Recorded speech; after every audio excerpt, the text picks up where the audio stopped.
가정의 달을 맞아서 복된 주일날 교회에 나오신 우리 여러분들께 하나님께서는 여러분에게 개인에도 축복을 주시지만 특별히 여러분의 가정을 축복해 주실 것을 믿고 여러분 가정마다 하나님의 은혜와 사랑이 넘치는 복된 가정들이 되실 수 있기를 바랍니다. 자, 하나님께서는 개인의 하나님이신 동시에 가정의 하나님이십니다. 현재 아주 어렵고 힘든 가정이라도 하나님께서는 그 가정 안에 행복한 가정을 보시고 다듬어 가시고 축복해 주십니다. 그래서 가정 행복의 전성기는 과거가 되어도 안 되고 현재가 되어도 안 됩니다. 물론 오늘도 좋아야 하겠지만 내일이 또 다음 달이 내년이 더 좋아야만 합니다. 행복의 전성기가 계속해서 미래로 이어져야 되는 것입니다. 이를 위해서 우리가 그냥 있으면 안 되고요. 점점 우리 가정이 더 발전해 나갈 수 있도록 하나님께서 주시는 말씀과 성령으로 우리 가정을 더 참 믿음의 반석 위에 굳게 세우는 우리 모두가 되어야 할 줄 믿습니다. 80살 된 할머니가 동창들 모임에 나갔다 오시더니 짜증을 내기 시작했어요. 집에 있던 할아버지가 아내에게 묻습니다. 왜 그래 할멈? 동창 중에 누가 자기 자랑을 많이 했나 보지? 아니면 할멈이 입고 나간 옷이 추해서 그랬나? 아니면 동창 중에 누가 할멈에게 싫은 소리를 했나? 할머니의 마음을 풀어주려고 할아버지가 애를 쓰셨어요. 그럴 때마다 할머니는 더 신경질을 내셨습니다. 자, 왜 그러냐고 자꾸만 묻는 할아버지에게 할머니가 마지못해 쏘아 붙이듯이 말을 합니다. 이 나이가 되도록 영감이 살아있는 집이 나 혼자뿐이라서 그래. 다들 자유로운데 나만 이렇게 영감 수발을 듣고 내가 이렇게 이 고생 늙어서까지 이렇게 고생을 하는 거 참 얼마나 이 할머니가 크게 불평을 하는지 알 수가 없습니다. 또 시어머니가 김치를 해가지고 아들 집에 찾아갔어요. 아파트 문이 열려있게 조용히 들어갔더니 며느리가 아들 무릎에 누워서 대화를 하고 있습니다. 자기는 세상에서 누가 제일 좋아? 물론 당신이지. 그 다음은 우리 아이들. 세 번째는 장인 장모님. 네 번째는 우리 집 강아지지. 자, 그러다가 이 시어머니는 마지막 다섯 번째로 겨우 턱걸이를 하게 됐습니다. 아들에게 다섯 번째 순서가 된 시어머니는 아들 집을 나와서 김치를 경비실에다가 맡겨놓고 이런 메모를 남겨놓고 떠났어요. 1번아 잘 먹어라. 5번이 두고 간다. 자, 왜 이렇게 돼야 할까요? 왜 우리의 가정이 이렇게밖에 될 수가 없을까요? 자, 한 가지만 더 이 말씀을 드리면요. 자, 가정예배 시간에 남편이 전도서 6장 3절 말씀을 가지고 말씀을 나누게 됐어요. 사람이 비록 100자녀를 낳고 또 장수하여 사는 날이 많을지라도 그 심령에 낙이 족하지 못하고. 자, 이 성경 말씀을 읽다가 남편이 아내에게 말을 합니다. 요즘 이런 씁쓸한 유머가 돌더라. 아들이 하나인 부모는 골방에서 죽고 아들 둘인 부모는 큰 아들집 작은 아들집 왔다 갔다 하다 길에서 죽고 딸 하나인 부모는 주방에서 죽고 딸 둘 둔 부모는 비행기 안에서 죽는다네. 딸들이 서로 해외여행 보내주어서 여행하다가 죽는다고 하는데 우리 집은 딸이 둘이니까 비행기 안에서 죽는 건가?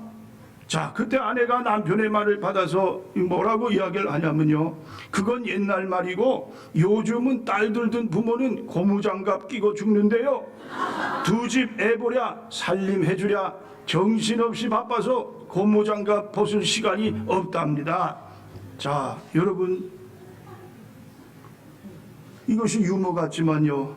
유머는요. 그 시대의 상을 반영을 해줍니다. 유머 속에 오늘날 우리가 사는 세태를 그대로 이야기해주고 있다는 사실입니다. 자, 사랑하는 여러분, 사단이 가정을 택했습니다. 사단은 가정을 파괴시키기 위해서 목표를 정하고 우리 가정을 침투해 옵니다. 자, 그래서 지금 가정들이 공격을 받고 흔들리고 있어요. 여러분 꼭 기억하실 수 있기를 바랍니다. 여러분의 가정이 타깃이 될 수도 있습니다. 여러분의 남편이 타깃이 될 수 있습니다. 여러분의 자녀가 타깃이 될 수가 있습니다. 그래서 가정을 회복시키라는 것이 오늘날 마지막 때 하나님이 우리에게 주신 엄중한 명령이 되는 것을 우리가 기억해야 할 줄 압니다. 가정을 지켜야 합니다. 무엇보다 가정이 무너지면 모든 것이 무너지게 됩니다. 그래서 우리는 어떻게 해서든지 가정을 회복시켜야만 하는 그러한 사명을 갖고 살아가는 하나님의 자녀들입니다.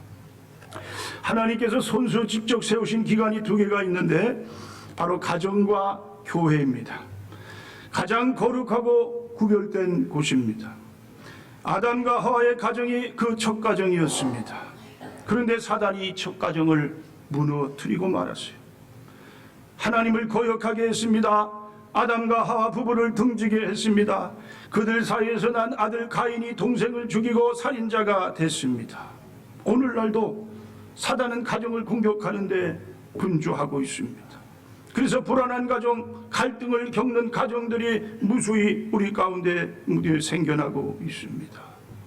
가정들마다 상처받고 깨어지고 위기를 당하고 갈라지는 그러한 가정들이 오늘날 무수히 우리 가운데 일어나고 있는 것을 보게 됩니다. 자, 여러분, 그렇다면요, 어떻게 우리가 가정을 회복시킬 수가 있는가? 어떻게 우리 가정이 다시 한번 일어나야 되는가? 행복한 가정이 될 수가 있는가? 자, 저는 오늘 본문에서 한 폭의 그림 같은 가정의 모습을 보게 됩니다. 자, 이러한 가정이 바로 여러분들의 가정이 되실 수 있기를 주님의 이름으로 축원합니다.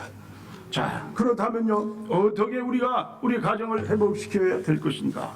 자, 여러분 본문으로 돌아가셔서요. 자, 2절 말씀을 한번 보시기 바랍니다. 시편 128편 2절에요. 내가 내 손이 수고한 대로 먹을 것이라 내가 복되고 형통하리로다. 자, 오늘 먼저 주시는 이 말씀, 내 손이 누구의 손이냐면 가정의 남편의 손입니다.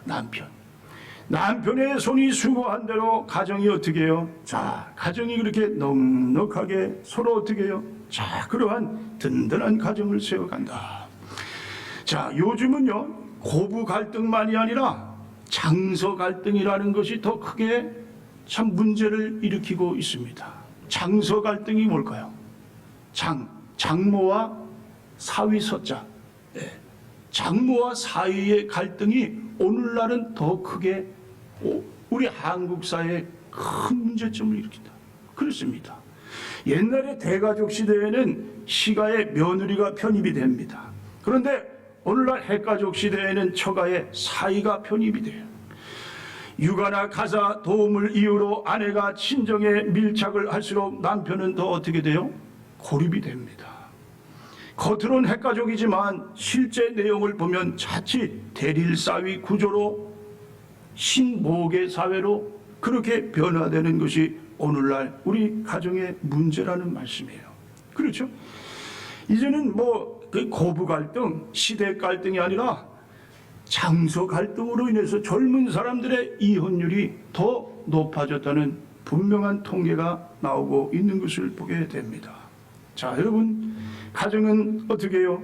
남편이 가정의 머리가 되어야 된다.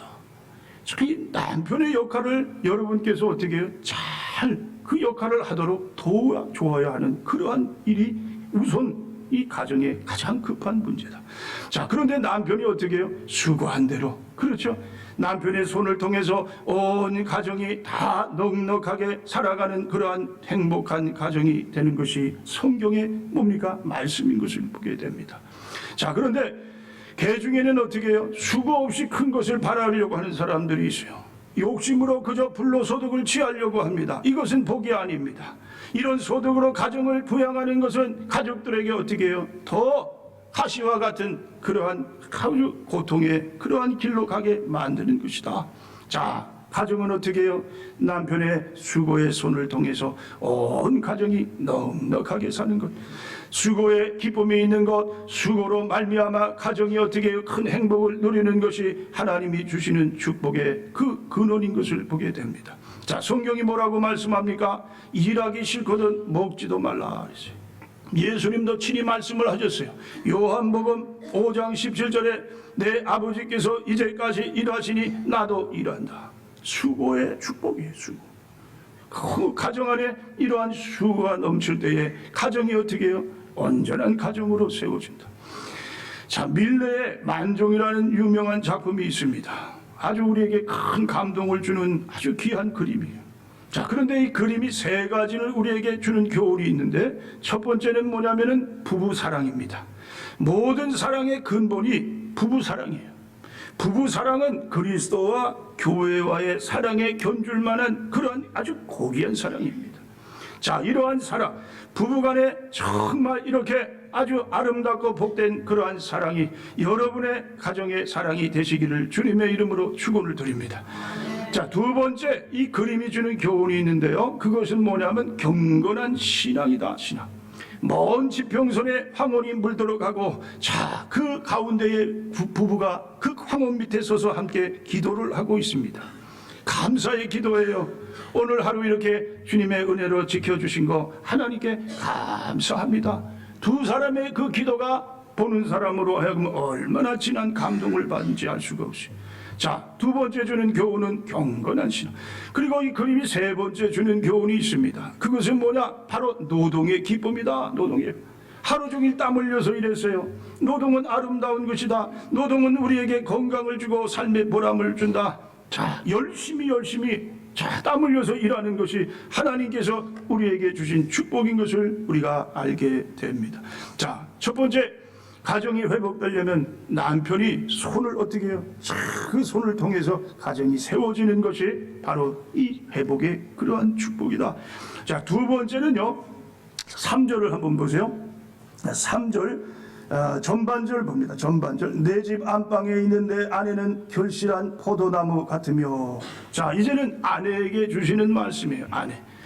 아내란 말은 무슨 말이냐면 안에 있는 해, 안에 있는 태양이다. 그런 말입니다. 그러니까 아내가 집안의 태양인데, 집안에 이 뭡니까? 태양이 없으면 어떻게 되겠습니까? 얼마나 집안이 어둡겠어요. 그렇죠? 그러니까 집안에 아내는 해 같은 역할을 감당해야 된다. 그렇죠? 아이가 학교에서 돌아오면 아이를 해 같은 모습으로 반겨주리. 남편이 또 일터에서 돌아올 때 남편을 어떻게 밝은 모습으로 남편에게 이 뭐예요? 힘을 북돋아 줄 수 있는 그러한 아내가 돼야 된다. 자, 그렇습니다. 결실한 포도나무 같다. 이것은 자녀를 낳고 양육하는 아내의 모습, 남편을 잘 북돋아 줄 수 있는 그러한 모습, 싱그러운 그러한 포도송이처럼 아내는 어떻게 해요? 그런 모습으로 그렇게 이 집안을 일구어 나아가는 그러한 자가 돼야 된다. 자, 여러분, 외모나 집안 배경이 좋은 아내보다 자녀를 잘 양육하는 아내가 더 좋은 아내입니다. 성경은 이런 아내를 현숙한 년이다, 진주보다 더 귀하다, 이렇게 말씀을 하고 있어요. 잠언 31장 10절에 누가 현숙한 여인을 찾아왔겠느냐, 그의 값은 진주보다 더하니라. 자, 이런 아내야말로 하나님이 주신 가장 좋은 선물입니다. 잠언 19장 14절에요. 자, 집과 재물은 조상에게서 상속하거니와 슬기로운 아내는 여호와께로서 말미암느니라. 자, 이런 아내가 된다면 그 집안은 어떻게 해요? 절대 가정이 무너지지 않는다. 가정이 갈라지지 않는다. 계속해서 든든히 서가는 그러한 가정. 그렇죠? 행복한 가정으로 하나님께서 이 가정을 이끌어 주시는 그러한 복된 가정이 되는, 여러분 또 가정이 이러한 가정이 되실 수 있기를 주님의 이름으로 또 축원을 드립니다.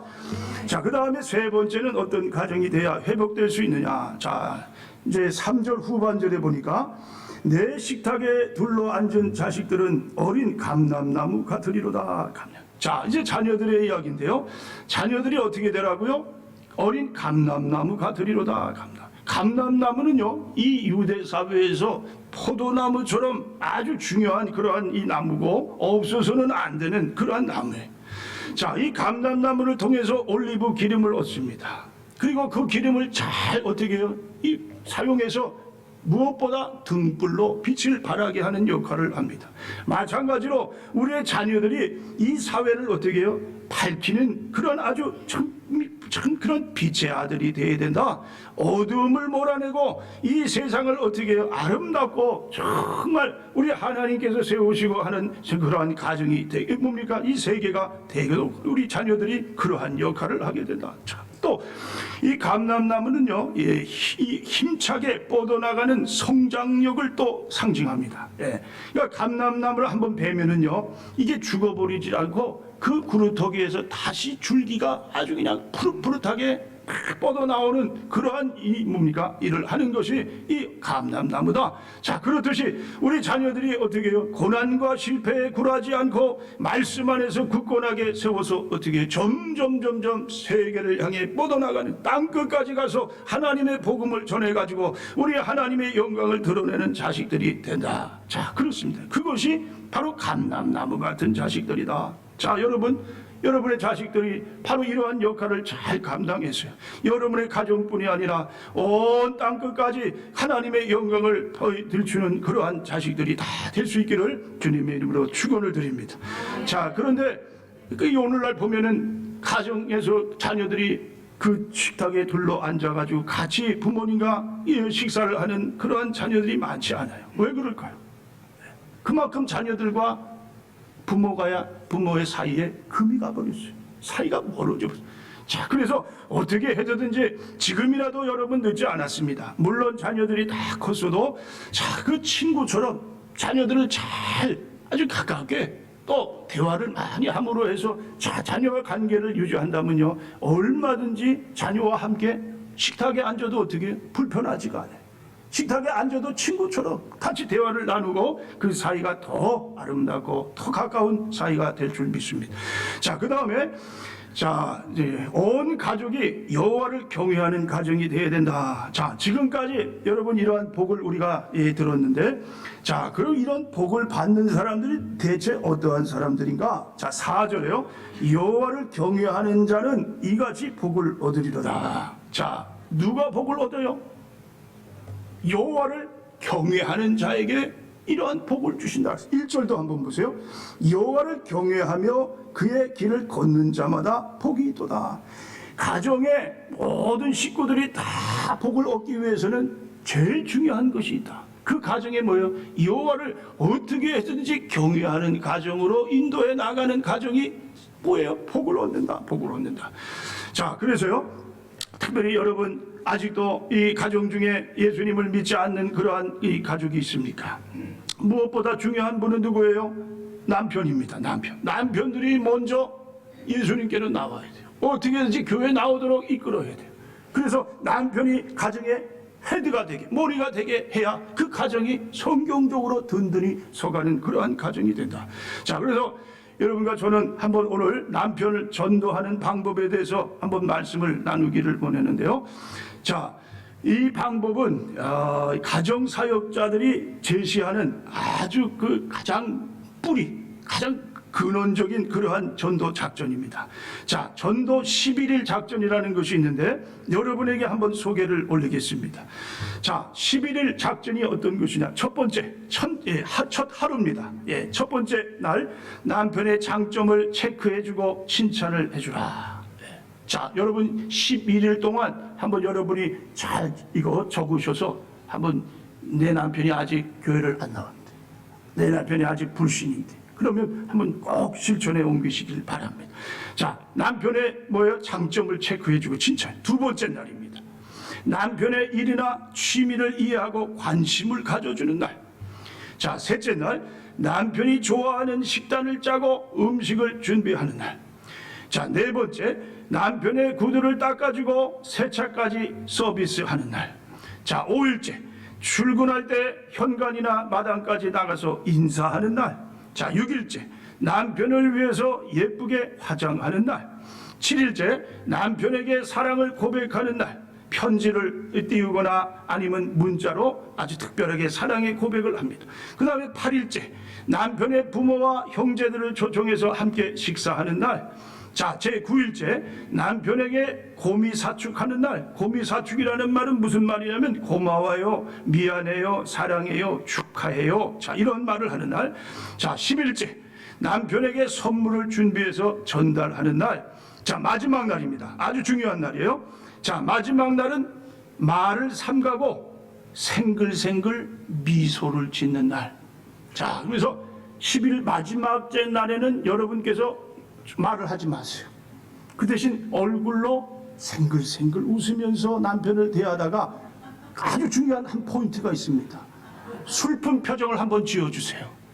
그러면 아무리 남자가 그냥 뭐 아주 딱딱한 남자, 뭐 그냥 뭐예요, 그런 뭐 나무떼기 같은 남자라도 부인에게 여보 무슨 일이 있어? 왜 그래? 한번 그렇게 얘기할 때, 자, 그때 어떻게 해요? 심각하게 문제가 있어. 소원이 하나 있어. 자, 뭔데? 당신이 꼭 이거 들어줄 거야? 그래? 그럼 나중에 그래, 들어줄게. 한번 얘기해봐. 그럴 때 어떻게 해요?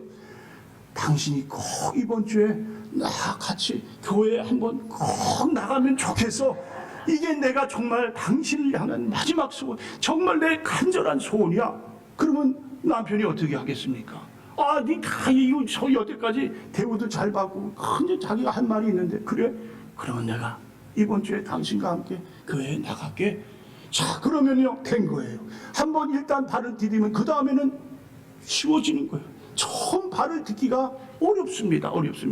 그런데 한번 나오고 사람들에게 사귀고 그러다 보면 계속 나오고 그 다음에 또 예배를 드리고 말씀을 듣고 그러면 어떻게 해요? 남편이 그때야 이 변화되는 그러한 역사가 일어나게 된다. 자, 여러분, 이 남편에 전도하는 그러한 방.